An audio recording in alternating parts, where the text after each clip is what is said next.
আসসালামু আলাইকুম, কেমন আছেন সবাই? আশা করছি আল্লাহর অশেষ রহমতে সবাই ভালো আছেন। আলহামদুলিল্লাহ, আমরাও ভালো আছি। মম লাইফ সাদিয়া চ্যানেলে আপনাদের সবাইকে স্বাগতম। আমি সাদিয়া ব্রাহ্মণবাড়িয়া থেকে বলছি।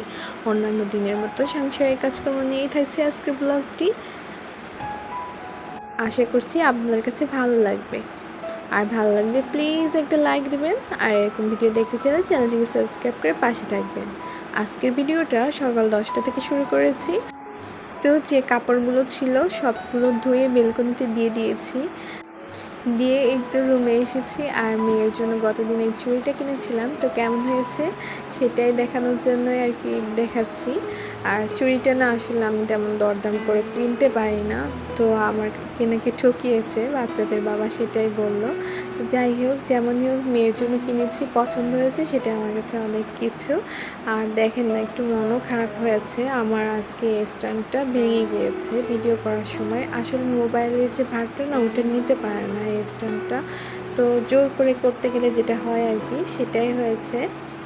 আর তাছাড়া অভাগী যেদিকে তাকায় সেদিকে ওই যে দড়িয়া শুকিয়ে যায়, আমার অবস্থা ঠিক তেমনই হয়েছে। স্ট্যান্ডটাই ছিল সম্বল, সেটাও গিয়েছে ভেঙে। তো এখন অবশ্যই এটা নিয়ে আর জোর করতে পারবো না কিছুদিন না গেলে, তো ওটা নিয়ে আর মন খারাপ করে লাভ নাই। রান্নার জন্য চলে এসেছি, সবজি বাজার নিয়ে এসেছিলো, তো সবজি বাজার নিয়ে একটা গল্প বলি। আর গল্প না, এটা সত্যিই ঘটেছে। আমি ভেবেছি সবজি নাই, স্কুল থেকে আসার পথে দেখি যে একটা লোক ঝুড়িতে করে নিয়ে আসছে, তো সবজি কিনতে গিয়ে দেখি পুঁই শাক। তো আমি 2-1টি পুঁই শাক নিয়ে এসেছি, আর এখন বাসায় এসে ঢুকে দেখি বাচ্চাদের বাবাও পুঁই শাক নিয়ে এসেছে। বলেন তো কেমন লাগে? তো তার মধ্যে বাচ্চারা বলছে মাংস খাবে, তো সেজন্য মাংস বের করেছি। আর মাংস না কিছুটা চর্বিও ছিল, আমার কিন্তু এই চর্বি জাতীয় মাংস খেতে বেশ ভালো লাগে। তো ভাবলাম আপনাদের কেমন লাগে সেটাও জেনে নিই। আর কিছু জিনিস শেষ হয়ে গিয়েছিল, তো ছেলেকে বলছিলাম এনে দিতে, তো এনে দিয়েছে। আর এই যে, আর এখানে হচ্ছে 2 দিনের ভিডিও মিলে আর কি ভিডিওটা হচ্ছে, এই জন্য ছেলে আজকে হচ্ছে বাচ্চাদের বাবা অফিসে আছে, আর এখন হচ্ছে ছেলেকে দিয়ে এগুলো আনিয়ে নিয়েছি। আর এখানে না মশলা কিনতে গেলে এইখানে শুধু দারচিনি আর এলাচটা দেয়, এলাচটা খুবই কম দেয়, দারচিনিটা বেশি থাকে। আর লবঙ্গ, গোলমরিচ এগুলো থাকে না, এগুলো আলাদা কিনে নিতে হয়। তেমনটাই হয়েছে, যেহেতু মুদি দোকান নিচের থেকে আনিয়েছি, তো ওর বাবাকে দিয়ে আর পরবর্তীতে আনিয়ে নেব। আর এদিকে আম কেটে নাস্তা খেতে দিয়েছি, মেয়ে কিন্তু তুলতে পারছিল না, পরে আমি সাহায্য করেছি। বাচ্চা মানুষ তো দেখে হাত বাড়ায়, তবে তেমন করে নিয়ে এখনও খেতে পারে না, তারপরে দিয়েছি। তো সবাইকে খেতে দিয়ে শান্ত করে এখন চলে এসেছি। পুঁই শাক কেটেছিলাম, ভেবেছি রান্না করব, তো পরে চিন্তা করলাম গোশ রান্না করলে আর এটা কেউ ধরবে না, তো এই জন্য পুঁই শাকটা রেখে দিয়ে কলমি শাকটা ভাজি করব। আর এখন হচ্ছে মাংসগুলোকে হাতে মেখে প্রেশার কুকারে বাসি দিয়ে নিব। তো আজকে একটু ভাবছি যে প্রেশার কুকারেই বাসি দিয়ে নিব, যাতে করে সময় অল্পতা লাগে, আর গ্যাস ফুরানোর একটা ভয় আছে।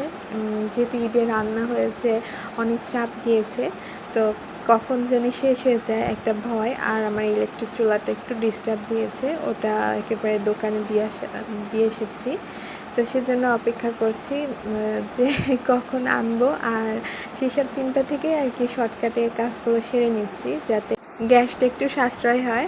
আর এদিকে বাচ্চারা কী করছে সেটা একটু দেখায়, ওই যে গাড়ি নিয়ে খেলা করছে। আর মেয়ের ফাঁকে সে তো মানে কিছু সময় পর পর এক একটা ড্রেস বের করে আর পরিয়ে দাও করে, তো এই ড্রেসটা পেয়ে গিয়েছে, এখন বলছে এটা পরিয়ে দাও। সে মানে মোটামুটি এই বয়সে যেটা করে আর কি সেটাই করছে। আর এই তো দুপুরের জন্য ভাবছি যে সালাদটাও কেটে নিই, তো শসা কেটে নিচ্ছি, সাথে লেবু এটাও কেটে নিব।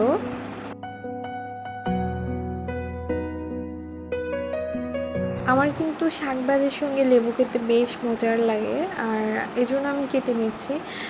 তো কে খাবে না এমনটা না, চিন্তা করে আর কি লেবুটা কেটে নিলাম, যাতে আমিও খাবো। আর এই যে 4 পিস করেছি, বাচ্চারাও চাইলে খাবে। তবে ইদানিং দেখছি আমার ছোটো ছেলেটাও না মানে লেবুটা খেতে বেশ পছন্দ করছে।